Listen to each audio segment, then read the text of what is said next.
Well, on Fridays, we like to open it up to some of the best email and Facebook comments we've received on the biggest news stories of the week in our little segment we call On the Mark. This week, like many of you, I was sickened by the sight of Otto Warmbier being carried off the plane after being returned by his North Korean captors. God knows what this poor guy was subjected to in North Korea, but I don't believe a word of their explanation that he contracted botulism and somehow slipped into a coma. If he got botulism, they gave it to him. And I think the only reason they let him go is because they knew he was going to die and they didn't want it to happen on their soil. But the damage had already been done. Jim responded this way, saying, "Sad they make such a big deal over this when we have our own problems here." Jim, we do have a lot of problems, but an American being jailed and likely tortured by a murderous regime for taking a propaganda poster should be an important story for all of us, considering we're talking about a nuclear regime with a madman at the helm. And Alyssa took it a step further. She said, "I hope this doesn't distract from the fact that America lets killer cops murder black people every day who are innocent." Alyssa, that may be true, but it has absolutely nothing to do with the death of Otto Warmbier. What she was referring to was the acquittal of the Minnesota police officer who was on trial for the shooting death of motorist Philando Castile. And the release of the graphic dashcam video did nothing to calm fears of many in this country who think there's a serious disconnect between the African American community and the police community. Sir, I have to tell you, I do have a firearm on me. Don't reach for it then. Don't pull it out. Don't pull it out.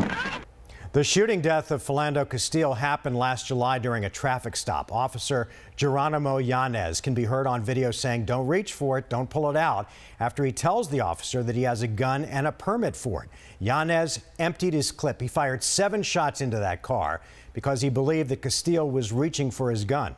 Dennis Redding said, "Hadn't seen it till now. My God, he told him to get his license and registration. Then the driver told him he had a weapon. This was murder, not even a question. This cop murdered this guy." But Christine had a different take, saying, "The officer said don't reach for it. I would have sat there and verbally told the officer where my license was. That officer was clearly worried.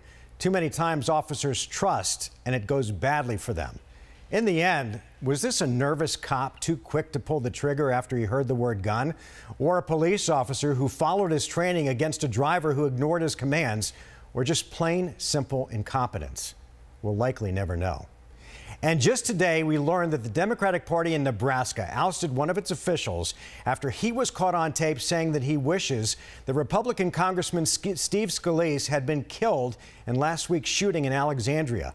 I posted that stuff like this reflects poorly on Democrats.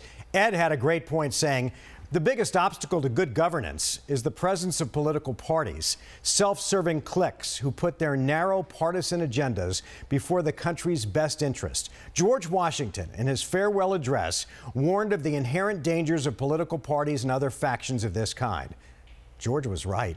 But I was probably wrong to throw all Democrats under the bus for what one whack job in Nebraska said.